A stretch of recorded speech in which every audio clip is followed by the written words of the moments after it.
નમસ્કાર, જય શ્રી કૃષ્ણ મિત્રો, ફરીથી સ્વાગત છે તમારું આપણી ચેનલમાં। શું તમે ક્યારે વિચાર્યું છે કે થોડા પૈસા માટે કોઈ દીકરો પોતાની સગી માનો સોદો કરી શકે? આ વાત માનવી કદાચ અશક્ય હશે, પરંતુ આજના કળિયુગના સમયમાં એવા ઘણા કિસ્સાઓ જાણવા મળશે જ્યાં કળિયુગી સંતાનોએ પોતાના મા બાપને એવી નરકની યાતનાઓ કરતાં ખરાબ જિંદગી જીવવા માટે મજબૂર કરી દીધા હોય। આજની કહાની પણ કંઈક એવી જ છે, જેમાં એક શૈતાન દિમાગના દીકરાએ પોતાની મા સાથે એવું કૃત્ય કર્યું અને તેને કેવી સજા મળી તે બધું આપણે આ કહાનીમાં જાણીશું। આજની કહાની ખૂબ જ સમજવાલાયક અને પ્રેરણાદાયી છે, જેમાં આપણે જાણીશું કે મા બાપને દુઃખી કરનાર સંતાનોની કેવી હાલત થાય છે। આજની કહાની નાના મોટા દરેક વ્યક્તિએ જરૂરથી સાંભળવી જોઈએ। તો મિત્રો, તમને વિનંતી છે કે આ વિડીયોના અંત સુધી જોડાયેલા રહેજો અને વિડીયો પસંદ આવે તો લાઈક શેર કરજો, અને હજુ સુધી જો તમે અમારી ચેનલને સબસ્ક્રાઈબ ના કરી હોય તો અત્યારે જ સબસ્ક્રાઈબ કરી દેજો, તથા કોમેન્ટ બોક્સમાં હર હર મહાદેવ જરૂરથી લખી દેજો, જેથી ભગવાન ભોલેનાથની કૃપા આપણા સૌ પર નિરંતર બની રહે। તો ચાલો કહાની શરૂ કરીએ। આજે જ્યારે કનુભાઈની તબિયત કંઈક વધારે જ ગંભીર થઈ ગઈ હતી, ત્યારે તેમની પત્ની શારદાબેને તેમના દીકરાને ફોન લગાવ્યો અને કહ્યું કે દીકરા, તું તો તારા પિતાજીની તબિયત વિશે જાણે જ છે। હવે તો તેમની તબિયત વધારે ને વધારે બગડવા લાગી છે। પથારીમાં પડ્યા પડ્યા તે તને યાદ કર્યા કરે છે। તો તું થોડો સમય કાઢીને પોતાના પિતાજીને મળવા માટે આવી જા, અને વહુ અને દીકરીને પણ સાથે લેતો આવજે। ત્યારે બીજી તરફથી જવાબ મળ્યો કે માં, મને અત્યારે રજા નહીં મળી શકે, એટલા માટે મારું આવવું ઘણું મુશ્કેલ છે। થોડા દિવસોમાં હું સમય કાઢીને જરૂર આવી જઈશ। પોતાના દીકરાનો આવો જવાબ સાંભળીને શારદાબેન ખૂબ જ નિરાશ થઈ ગયા। તેમનો ઉદાસ ચહેરો જોઈને કનુભાઈના ચહેરા પર પણ નિરાશાના ભાવ ઉપસી આવ્યા। તેમની આંખોમાંથી લગાતાર આંસુ ટપકી રહ્યા હતા। 70 વર્ષના કનુભાઈ, જેઓ કેન્સર જેવી ગંભીર બીમારીથી પીડિત હતા, તેઓ પથારીમાં પડ્યા પડ્યા પોતાના જીવનના અંતિમ દિવસો જેમ તેમ કરીને પસાર કરી રહ્યા હતા। શારદાબેન અને કનુભાઈ બંને પોતાના દીકરા અને વહુથી ઘણા દૂર પોતાના ગામડાના ઘરમાં રહેતા હતા। તેમનો દીકરો ઉમેશ, કે જે શહેરમાં નોકરી કરતો હતો, તે લગ્ન પછી શહેરમાં જ વસી ગયો, જ્યાં તે તેની પત્ની દિવ્યા અને 12 વર્ષની દીકરી સાથે રહેતો હતો। ગામડાના મકાનમાં ફક્ત 2 જણ હવે રહેતા હતા, એક શારદાબેન અને બીજા કનુભાઈ। કનુભાઈને ગામડામાં ખેતી હતી, જેમાંથી તે પોતાના પરિવારનું ભરણ પોષણ કરતા હતા। તેમણે પોતાના એકના એક દીકરાને ભણાવી ગણાવીને એ મુકામ પર પહોંચાડી દીધો હતો કે જ્યાં આજે તે પોતાનું મસ્તક ઊંચું કરીને જીવી શકે। પોતાના પરિવારને એક સુખી અને સંપન્ન જિંદગી આપવા માટે તેમણે પોતાની આખી જિંદગી ફક્ત મહેનત જ કરવામાં પસાર કરી દીધી હતી। પરંતુ ઉંમરની સાથે સાથે તેમના શરીરની તાકાત પણ ઓછી થવા લાગી હતી, જેના કારણે તે પોતાના ખેતરમાં કામ નહોતા કરી શકતા અને પોતાની જમીનને બીજા વ્યક્તિને વાવવા માટે આપી દીધી હતી। પરંતુ સમયની સાથે સાથે તેમની હાલત પણ વધારે બગડતી ગઈ, અને ત્યારે તેમને ખબર પડી કે તે કેન્સર જેવી ગંભીર બીમારીથી પીડાઈ રહ્યા છે। તેમની આ બીમારીનો ઈલાજ કરાવવા માટે તેમની ભેગી કરેલી બધી જ બચત ખતમ થઈ ગઈ, અને તેમણે તેમના ખેતર પણ વેચી દેવા પડ્યા। હવે ફક્ત તેમની પાસે પોતાનું એક જૂનું મકાન જ બચ્યું હતું। પહેલાં તો તેમનો દીકરો જે જમીન ભાગે વાવવા આપી હતી, તેમાંથી જે રકમ મળતી હતી તે રકમને લેવા માટે વર્ષમાં કમસે કમ 2 વાર ગામડે આવી જતો હતો, પરંતુ જ્યારથી તેમની જમીન વેચાઈ ગઈ હતી ત્યારથી તેણે પોતાના માતા પિતાની પાસે આવવાનું તો ઠીક, પરંતુ તેમને ફોન કરવાનું પણ છોડી દીધું હતું। શારદાબેનની વહુના દિલમાં તેમના પ્રત્યે સહાનુભૂતિ હતી, અને તે કોઈક વાર તેમનો હાલચાલ જાણવા માટે તેમને ફોન કરી લેતી હતી। હંમેશા શારદાબેન પોતાના દીકરાને ફોન લગાવીને તેને આવવા માટે જણાવતા હતા, પરંતુ દરેક વખતે તેમના દીકરાનો એક જ જવાબ રહેતો હતો કે હું અત્યારે ખૂબ જ વ્યસ્ત છું। આજે જ્યારે સાંજ પડી ત્યારે અચાનક કનુભાઈએ કહ્યું કે શારદા, અત્યારે મારો જીવ ગભરાઈ રહ્યો છે। શારદાબેન તરત જ રસોડામાં જઈને તેમના માટે લીંબુનો શરબત બનાવીને લઈ આવ્યા, પરંતુ તેમણે આવીને જોયું તો કનુભાઈ બેહોશ હાલતમાં ત્યાં પડ્યા હતા, અને તેમની આંખો અને મોં ખુલ્લું હતું। શારદાબેનને એ સમજતા સહેજ પણ વાર ના લાગી કે તેમના પતિ કનુભાઈ હવે તેમને હંમેશા માટે છોડીને જતા રહ્યા છે, જાણે શારદાબેનની તો આખી દુનિયા જ વિખેરાઈ ગઈ. આખરે કનુભાઈના સિવાય તેમનું બીજું કોણ હતું? તેમના દીકરાને તો પોતાના પિતાના અંતિમ સંસ્કારમાં પણ આવવાનો સમય નહોતો મળ્યો. સાંજે મોડે સુધી રાહ જોયા બાદ તેમના સગા સંબંધી અને ગામવાળા થાકી ગયા. જ્યારે કનુભાઈને અંતિમ સંસ્કાર માટે સ્મશાનમાં લઈ જવામાં આવ્યા ત્યારે તેમનો દીકરો ઉમેશ ત્યાં પહોંચ્યો અને તેણે પોતાના પિતાના મૃત શરીરને મુખાગ્નિ આપી. હજી તો ફક્ત 2 જ દિવસ વીત્યા હતા ત્યારે ઉમેશ પોતાની મા પાસે આવીને બોલ્યો કે મારે ઓફિસમાં ખૂબ જ જરૂરી કામ છે. તે દિવસે પણ હું ખૂબ જ મુશ્કેલીથી રજા લઈને આવ્યો હતો. જે થવાનું હતું તે થઈ ગયું. તેને તો બદલી શકાય તેમ નથી, પરંતુ મારું કામ ખૂબ જ જરૂરી છે. શારદાબેન એકદમ ગુમસુમ ત્યાં બેઠા હતા. તેમણે ના તો પોતાના દીકરાને જવા માટે કહ્યું કે ના તેને રોકાઈ જવા માટે કહ્યું. ફક્ત તેઓ તેને જોઈ જ રહ્યા હતા. પરંતુ ગામવાળા અને સગા સંબંધીઓ ત્યાં ભેગા થયા હતા અને તે લોકોને ઉમેશની વાત સાંભળીને ખૂબ જ હેરાની થઈ. ત્યારબાદ બધાએ ખૂબ જ દબાણ આપ્યું ત્યારે ઉમેશે ત્યાં રોકાવું પડ્યું. પોતાના પિતાના 13માની વિધિ પૂરી કર્યા બાદ જ્યારે ઉમેશ પાછો શહેર જવા માટે નીકળી રહ્યો હતો ત્યારે તેને ગામના સરપંચે ઊભો રાખીને કહ્યું કે બેટા, તારી આ વૃદ્ધ માનો તું ફક્ત એકલો જ સહારો છે. તારા સિવાય હવે તેમનું કોઈ નથી. જો તું પણ તેમને અહીં આ હાલતમાં છોડીને ચાલ્યો જઈશ તો તેમને કોણ સંભાળશે? એવું કર કે તું તારી માને પણ પોતાની સાથે લઈ જા. તમારી સાથે તે રહેશે તો કમસે કમ તેમનો સમય તો પસાર થઈ જશે. અહીં એકલા તેઓ ઘરમાં કેવી રીતે રહેશે? ગામના સરપંચની આ વાત શારદાબેનની વહુ દિવ્યાને પણ ખૂબ જ યોગ્ય લાગી, પરંતુ તે પોતાના પતિના સ્વભાવને જાણતી હતી. તેના કારણે તે કાંઈ પણ કહી શકતી નહોતી. સરપંચની વાત સાંભળીને ઉમેશે કહ્યું કે આ ગામની આબોહવા મારી મા માટે ખૂબ જ અનુકૂળ છે અને એમ પણ શહેરમાં મારું એટલું મોટું ઘર નથી કે હું મારી માને મારી સાથે રાખી શકું. ત્યારે સરપંચ બોલ્યા કે દીકરા, કદાચ તું એ નથી જાણતો કે તારી માએ પોતાના જીવનમાં શું ખોઈ દીધું છે. તારા પિતાજી આ ઉંમરમાં પણ તારી માનો સંપૂર્ણ ખ્યાલ રાખતા હતા અને જ્યારે આ ઉંમરમાં તેમને તારા સહારાની ખૂબ જ વધારે જરૂર છે ત્યારે તું તારી માને સાથે લઈ જવા નથી માંગતો. ઠીક છે, જો તું તારી માનો સહારો નથી બનવા માંગતો તો હવેથી અમારી આ ગ્રામ પંચાયત શારદાબેનની સંભાળ રાખશે. પરંતુ ત્યાર પછી હું તને તારા પિતાજીનું આ જે વારસાગત મકાન છે તેને અડવા પણ નહીં દઉં. સરપંચની વાત સાંભળીને ઉમેશ ગભરાઈ ગયો અને પોતાની માને પોતાની સાથે લઈ જવા માટે તૈયાર થઈ ગયો. શારદાબેન એક ખૂબ જ મોટી માનસિક બીમારીથી પીડાઈ રહ્યા હતા. એટલા માટે તેમની વહુ તેમની સંભાળ રાખવા માંગતી હતી, પરંતુ તેમના દીકરાને આ વાતથી કોઈ મતલબ નહોતો. એ તો ફક્ત સરપંચ દ્વારા દબાણ આપવા પર પોતાની માને પોતાની સાથે લઈ જવા માટે રાજી થઈ ગયો હતો. ઉમેશ એક ખૂબ જ ઊંચા વર્ગનો મતલબી અને લાલચી માણસ હતો, જે દરેક સંબંધોમાં ફક્ત પોતાનો મતલબ અને સ્વાર્થ જ શોધ્યા કરતો હતો. તેની આ વાત તેની પત્ની દિવ્યાને બિલકુલ પસંદ નહોતી. ઉમેશ જેમ તેમ કરીને પોતાની માને પોતાના ઘરમાં લઈ આવ્યો, પરંતુ થોડાક જ દિવસોમાં તેની મા તેને આંખોમાં કાંટાની જેમ ખૂંચવા લાગી.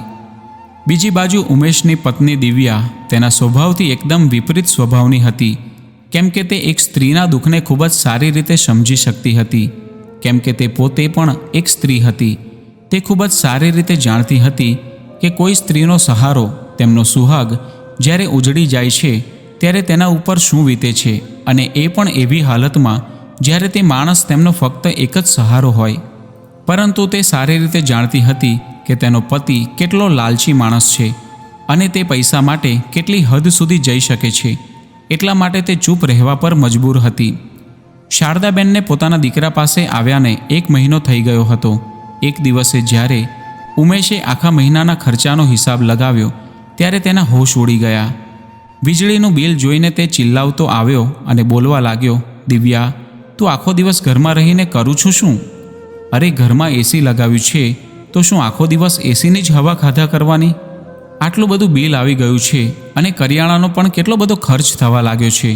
આ મહિને તો પૂરા 1500 રૂપિયા વધારે ખર્ચ થઈ ગયા છે. ત્યારે દિવ્યા બોલી કે આટલું જોર જોરથી કેમ ચિલ્લાવી રહ્યા છો? અરે, માજી ગામડેથી આવ્યા છે, એવામાં 1500 રૂપિયાનો વધારે ખર્ચો થઈ ગયો, તેમાં કયું આકાશ તૂટી પડ્યું છે તમારા પર? આટલી બધી કંજૂસાઈ કરવી એ સારી વાત નથી, અને એમ પણ એમાંથી 1000 રૂપિયા તો ગામડે આવવા જવામાં જ ભાડા માટે ખર્ચ થઈ ગયા હતા. સાંભળો, એ તમારી માં છે અને તે અત્યારે આપણી સાથે રહે છે. એટલા માટે આપણે તેમની બધી જ જરૂરિયાતનું ધ્યાન રાખવું જોઈએ. અને તમે પણ તેમના પર થોડો ખર્ચો થઈ ગયો તો ચિલ્લાવા લાગ્યા. શારદાબેન આ બધી જ વાતો સાંભળી રહ્યા હતા. તેમની માનસિક સ્થિતિ તો પહેલેથી જ સારી નહોતી અને ઉપરથી તેમના દીકરાની આવી વાતો સાંભળીને તેમના સ્વાસ્થ્ય પર ખરાબ અસર પડી રહી હતી. વધતા જતા ખર્ચાને લઈને ઉમેશ દરરોજ દિવ્યા સાથે ઝઘડો કર્યા કરતો હતો, જેનું એ પરિણામ આવ્યું કે શારદાબેનની હાલત દિવસે ને દિવસે બગડતી ગઈ. એમ તો દિવ્યા પોતાની સાસુનું સંપૂર્ણ ધ્યાન રાખતી હતી, પરંતુ ઉમેશને ફક્ત અને ફક્ત પોતાના પૈસાની પડી હતી. પોતાની સાસુની આવી તબિયત જોઈને એક દિવસે દિવ્યાએ પોતાના પતિ ઉમેશને કહ્યું કે માજીને તમે ડૉક્ટર પાસે લઈ જઈને બતાવી આવો. ત્યારે ઉમેશ મને પોતાની માને ડૉક્ટર પાસે લઈ ગયો અને ત્યાંથી દવાઓ લઈને ઘરે પહોંચ્યો અને દવાઓને ટેબલ પર પછાડીને ગુસ્સામાં ચિલ્લાવા લાગ્યો. દિવ્યા, ક્યાં છે તું? બસ હવે બહુ થઈ ગયું. હવે હું આનાથી વધારે માને મારી પાસે નહીં રાખી શકું. તેમની સંભાળ રાખવી હવે મારા હાથની વાત નથી, એટલા માટે હું તેમને છોડવા જઈ રહ્યો છું. આટલું જ કહેવાની વાર હતી અને દિવ્યા પોતાના રૂમમાંથી દોડીને બહાર આવી ગઈ અને બોલી, છોડીને આવું છું એનો શું મતલબ છે? ક્યાં અને કોની પાસે છોડીને આવશો તમે? દિવ્યા, મને એ બધું ખબર નથી. હું ફક્ત એટલું જ જાણું છું કે હવે મારાથી આ સહન નથી થઈ શકતું અને દરેક વસ્તુની પણ એક હદ હોય છે. શું તને ખબર છે કે માની દવાઓ કેટલી બધી મોંઘી આવી છે? અરે એટલામાં તો આપણા ઘરનો આખા મહિનાનો ખર્ચો નીકળી જાય. અને આવી જ રીતે હું ખર્ચો કરતો રહ્યો તો એક દિવસ હું રસ્તા પર આવી જઈશ. એનાથી એ સારું છે કે હું માને કંઈક છોડીને આવું. ત્યારે દિવ્યાએ કહ્યું કે આ તમે કેવી વાતો કરી રહ્યા છો? તે તમારી માં છે અને તમે તેમને રસ્તા પર છોડવાની વાત કરો છો? તમે આવું વિચારી પણ કેવી રીતે શકો? અને હું આવું બિલકુલ પણ નહીં થવા દઉં. સમજ્યા તમે? પોતાની પત્નીનો આવો ઊંચો અવાજ સાંભળીને ઉમેશ સ્તબ્ધ થઈ ગયો, કેમ કે આજે પહેલીવાર એવું બન્યું હતું કે ઉમેશની પત્ની તેની સાથે આટલા ઊંચા અવાજમાં વાત કરી રહી હતી. પરંતુ ત્યારબાદ તરત જ દિવ્યાએ પરિસ્થિતિને સંભાળીને પ્રેમથી પોતાના પતિને કહ્યું કે જુઓ, હું બધું જ જાણું છું કે આજકાલ મોંઘવારી ખૂબ જ વધી ગઈ છે, પરંતુ એનો મતલબ એ નથી કે તમે તમારી જવાબદારીઓથી પીછો છોડાવી લો. તે તમારી માં છે અને તેમની જવાબદારી તમારી છે, બીજા કોઈની નહીં. પરંતુ દિવ્યાએ કહેલી એક પણ વાતની અસર ઉમેશ પર થઈ નહીં. તે હજુ પણ પોતાની માને પોતાનાથી દૂર કરવા માંગતો હતો, પરંતુ તેને કોઈ યુક્તિ નહોતી સૂઝી રહી કે તે એવું શું કરે કે જેનાથી તેની માં તેનાથી દૂર થઈ જાય. ઉમેશ એટલું જરૂર સમજી ગયો હતો કે દિવ્યા હાજર છે ત્યાં સુધી આ કામ કરવું તેના માટે આસાન નહીં હોય. હવે તે એકદમ યોગ્ય સમયની રાહ જોવા લાગ્યો. એક દિવસે જ્યારે તે પોતાની માની દવાઓ લેવા માટે તેમને લઈને હોસ્પિટલે પહોંચ્યો, ત્યારે તેણે એક વ્યક્તિને જોયો જે ખૂબ જ પરેશાન હતો. હકીકતમાં તે વ્યક્તિની માની બંને કિડનીઓ ખરાબ થઈ ગઈ હતી, જેના માટે તેને કિડની ટ્રાન્સપ્લાન્ટ કરવા માટે એક ડોનરની જરૂર હતી. પરંતુ તેને એક પરફેક્ટ ડોનર નહોતો મળી રહ્યો અને તેની પાસે ફક્ત થોડાક જ દિવસોનો સમય હતો. ઉમેશ એ જોઈને હેરાન હતો કે તે માણસ પોતાની મા માટે લાખો રૂપિયા આપવા માટે તૈયાર હતો, જેથી કોઈ વ્યક્તિ તેની માને કિડની આપવા માટે તૈયાર થઈ જાય. પરંતુ કહેવાય છે ને કે વિનાશ કાળે વિપરીત બુદ્ધિ. જ્યારે જ આ વાત ઉમેશને ખબર પડી ત્યારે તેના શૈતાન જેવા દિમાગમાં એક ખૂબ જ હલકી કક્ષાનો વિચાર આવ્યો. તેણે તરત જ ડૉક્ટર પાસે જઈને કહ્યું કે તેની પાસે એક ડોનર છે.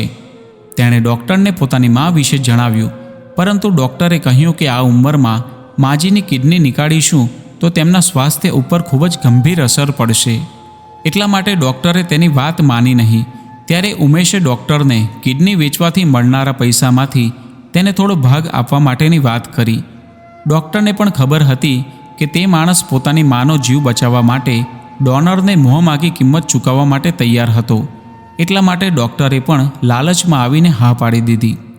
બીજી બાજુ શારદાબેન પોતાની બીમારીના કારણે પહેલાંથી જ બેભાન અવસ્થામાં રહેતા હતા. એટલા માટે ઉમેશ પોતાની માને ડૉક્ટરની દેખરેખ હેઠળ હોસ્પિટલમાં મૂકીને ચાલ્યો ગયો, કેમ કે કિડની ટ્રાન્સપ્લાન્ટ કરતાં પહેલાં જે કંઈ પણ ચેકઅપ કરવું હોય તે આસાનીથી કરી શકે, કેમ કે ડૉક્ટરે પણ કહ્યું હતું કે અમે એમ જ કોઈ પણ વ્યક્તિની કિડની કાઢીને બીજા વ્યક્તિને ટ્રાન્સપ્લાન્ટ ના કરી શકીએ. તેના માટે અમારે ઘણા બધા ચેકઅપ કરવાના હોય છે અને જ્યારે બધા જ રિપોર્ટ જોઈ લઈએ ત્યારબાદ જ અમને ખબર પડે છે કે આ ડોનર યોગ્ય છે કે નહીં. એટલા માટે ઉમેશ પોતાની માને ત્યાં જ હોસ્પિટલમાં છોડીને ચાલ્યો ગયો અને જેવો જ તે ઘરે પહોંચ્યો ત્યારે દિવ્યા તેને માજીના વિશે પૂછવા લાગી, પરંતુ દિવ્યાએ જોયું કે તેનો પતિ ઉમેશ તેનાથી પોતાની નજરો ઝુકાવી રહ્યો હતો.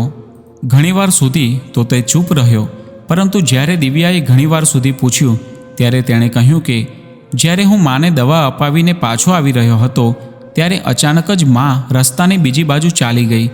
જ્યારે હું તેમની પાછળ દોડ્યો ત્યારે રસ્તા પર અચાનક ગાડીઓ આવી ગઈ અને પછી મને ખબર જ ના પડી કે મા ક્યાં ચાલી ગઈ. દિવ્યાને આ વાત સાંભળીને ખૂબ જ અજીબ લાગ્યું. તે બોલી કે કમાલ છે, તમારી હાજરીમાં માજી અચાનક ક્યાંક ચાલ્યા ગયા અને તમે આરામથી અહીં બેઠા છો. ત્યારે ઉમેશ બોલ્યો, તો હું શું કરું? તને પણ ખબર છે કે 24 કલાક પહેલાં કોઈ પણ પોલીસવાળા કાર્યવાહી નહીં કરે, એવામાં હું શું કરું? મેં તેમને ઘણીવાર સુધી શોધ્યા પરંતુ તે મળ્યા નહીં. હવે તું જણાવ કે હું શું કરું? દિવ્યા તે સમયે ચૂપ રહી, પરંતુ તે એ વાત માનવા તૈયાર નહોતી કે માજી પોતાની જાતે જ ક્યાંક ચાલ્યા ગયા છે. એટલા માટે તે પોતાની જાતે જ પોતાની સાસુને શોધવા માટે નીકળી પડી. પરંતુ શોધતા શોધતા રાત પડી ગઈ હતી અને શારદાબેનનો કોઈ પણ પત્તો નહોતો. હવે દિવ્યા 24 કલાક પસાર થવાની રાહ જોઈ રહી હતી, પરંતુ જેવી જ બીજા દિવસની સવાર પડી ત્યારે દિવ્યા એ જોઈને હેરાન હતી કે ઉમેશ જલ્દી ઉઠીને નાહી ધોઈને તૈયાર થઈ ગયો હતો અને ઘરેથી ઉતાવળમાં તે નીકળી ગયો હતો. ઉમેશે હોસ્પિટલમાં જઈને ડૉક્ટર સાથે વાતચીત કરી અને જ્યારે ડૉક્ટરે જણાવ્યું કે શારદાબેન તે વ્યક્તિની મા માટે એક પરફેક્ટ ડોનર છે ત્યારે ઉમેશની ખુશીનું ઠેકાણું ના રહ્યું. તેને એવું લાગ્યું કે જાણે તેને લોટરી લાગી ગઈ હોય. તેની આંખોમાં હવે પૈસાના ઢગલાની તસવીર નાચવા લાગી હતી. ડૉક્ટરે તેને જણાવ્યું કે તે માણસ કિડની માટે 70 લાખ આપવા માટે તૈયાર છે. આ સાંભળીને ઉમેશને વધારે લાલચ જાગી. પછી તેણે ડૉક્ટરની સામે એક વાત ખૂબ જ સારી રીતે સ્પષ્ટ કરી દીધી કે તે થોડા લાખ રૂપિયા માટે પોતાની માના જીવને દાવ પર નહીં લગાવી શકે. આખરે એક માના પ્રેમની કોઈ આટલી ઓછી કિંમત કેવી રીતે આંકી શકે? ઉમેશે વિચાર્યું કે આખી જિંદગી માટે પૈસા ભેગા કરવા માટેનો આનાથી સારો મોકો ફરી ક્યારેય નહીં મળે. એટલા માટે તેણે લાલચમાં આવીને પોતાની માની કિડની માટે પૂરા 1 કરોડ રૂપિયાની માંગ કરી અને તે મનમાં ને મનમાં વિચારવા લાગ્યો કે મને ફક્ત 1 કરોડ રૂપિયા મળી જાય તો પછી આ લોકો ભલેને માની કિડની કાઢી લે કે આંખો કાઢી લે, તેનાથી મને કોઈ ફરક નથી પડવાનો. તે અમીર વ્યક્તિએ 1 કરોડ રૂપિયા આપવા માટેની પણ હા પાડી દીધી. બીજી બાજુ દિવ્યાને પોતાના પતિ ઉમેશ પ્રત્યે વધારે ને વધારે શંકા થઈ રહી હતી, કેમ કે ઉમેશ સવારે ખૂબ જ ઉતાવળમાં ઘરેથી નીકળી ગયો હતો. તે જાણતી હતી કે આ કોઈ સામાન્ય ઘટના નથી, આની પાછળ જરૂર કોઈને કોઈ રાજ હશે.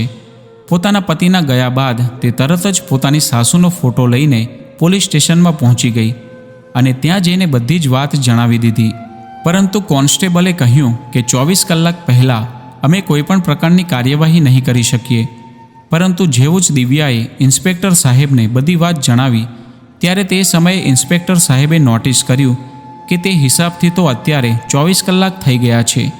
ત્યારબાદ FIR કર્યા પછી તે પોલીસને લઈને હોસ્પિટલ પહોંચી ગઈ, જ્યાં તેમની સાસુ એટલે કે શારદાબેનની સારવાર ચાલી રહી હતી. બીજી બાજુ ઉમેશ પૈસાની લાલચમાં આંધળો થઈ ગયો હતો. તેના મનમાં ફક્ત એક જ વિચાર ચાલી રહ્યો હતો કે તે એકવાર બધા પૈસા મળી જાય તો અહીંથી કંઈક દૂર જતો રહીશ અને દિવ્યાને પણ કોઈને કોઈ જુઠ્ઠી વાત બોલી દઈશ. શારદાબેન ગઈકાલના નશાની હાલતમાં હતા, કેમ કે તેમને નશીલા પદાર્થનું ઇન્જેક્શન આપવામાં આવ્યું હતું જેથી તે કોઈપણ વાતનો વિરોધ ના કરે. હવે તેમને ઓપરેશન થિયેટરમાં લઈ જવામાં આવી રહ્યા હતા અને ત્યારે જ હોસ્પિટલમાં દિવ્યા કેટલાક પોલીસવાળાને લઈને ત્યાં પહોંચી ગઈ અને તે તરત જ તે જગ્યાએ ગઈ જ્યાં તેની સાસુમાની દવા મળતી હતી. પરંતુ ત્યાં કોઈ નહોતું, ડૉક્ટર પણ રજા પર હતા. દિવ્યાએ ત્યાં બેઠેલી એક નર્સને તે ડૉક્ટર વિશે પૂછ્યું ત્યારે નર્સે જણાવ્યું કે ડૉક્ટર ઘણા દિવસોથી રજા પર છે. ત્યારબાદ દિવ્યાએ પોતાની સાસુનો ફોટો દેખાડીને નર્સને તેમના વિશે પૂછ્યું ત્યારે નર્સે જણાવ્યું કે હા, આ મહિલા તો કાલે અહીં દવા લેવા માટે આવ્યા હતા અને તેમની સાથે એક વ્યક્તિ પણ હતો. તેઓ અહીં થોડીવાર માટે ઊભા હતા, પરંતુ તે વ્યક્તિ ત્યારબાદ બીજા એક ડૉક્ટરને મળવા માટે ચાલ્યા ગયા હતા અને ત્યારબાદ તે માણસ અને તે સ્ત્રી ક્યાં ગયા તેના વિશે મને કાંઈ પણ ખબર નથી, કેમ કે મારી નોકરીનો સમય પૂરો થઈ ગયો હતો અને મારી જગ્યાએ એક બીજી નર્સની ડ્યુટી હતી. કદાચ તે નર્સ તમને આ વિશે જણાવી શકે. દિવ્યાએ તે નર્સ પાસેથી બીજા ડૉક્ટરની માહિતી લીધી અને તે તેમને મળવા માટે ચાલી ગઈ. ત્યાં જઈને જોયું તો ડૉક્ટર નહોતા. રિસેપ્શન પર પૂછ્યું ત્યારે ખબર પડી કે તે ડૉક્ટર તો કિડની ટ્રાન્સપ્લાન્ટ કરવા માટે પોતાની ટીમ સાથે ઓપરેશન થિયેટરમાં ગયા છે. દિવ્યાને પહેલાંથી જ ખબર પડી ગઈ હતી કે કંઈક અનહોની થવાની છે. તે કંઈ પણ વિચાર્યા વગર સીધી જ ઓપરેશન થિયેટર તરફ દોડવા લાગી. ત્યાં જઈને તેણે જોયું કે બહાર ખુરશી પર એક માણસ બેઠો હતો જે ખૂબ જ પરેશાન દેખાઈ રહ્યો હતો અને બહાર એક બીજી નર્સ ઊભી હતી. દિવ્યાએ જેવી જ તે નર્સને પોતાની સાસુમાનો ફોટો દેખાડ્યો ત્યારે તે માણસની નજર પણ તે ફોટા પર પડી. ત્યારે તે માણસ ચોંકી ગયો અને ગભરાઈને તે ઓપરેશન થિયેટર તરફ જોવા લાગ્યો. હકીકતમાં તે માણસ તે સ્ત્રીનો નાનો દીકરો હતો કે જેને શારદાબેનની કિડની ટ્રાન્સપ્લાન્ટ કરીને લગાવવાની હતી. દિવ્યાની શંકા હવે વધારે મજબૂત થઈ ગઈ હતી. તે તરત જ દોડીને ઓપરેશન થિયેટર તરફ ચાલી ગઈ અને દરવાજો ખખડાવવા લાગી. દિવ્યાની પાછળ પાછળ પોલીસ પણ ત્યાં પહોંચી ગઈ. પોલીસે દરવાજો ખોલાવડાવ્યો અને દિવ્યા સાથે તે પોલીસવાળા ઓપરેશન થિયેટરમાં પહોંચી ગયા. પરંતુ અંદર જઈને તેમણે જોયું તો તેમની આંખો ફાટી ગઈ. તેની સાસુમાની કિડની કાઢવા માટેની બધી તૈયારીઓ થઈ ચૂકી હતી અને તે બિચારી બેહોશીની હાલતમાં ત્યાં પડી હતી.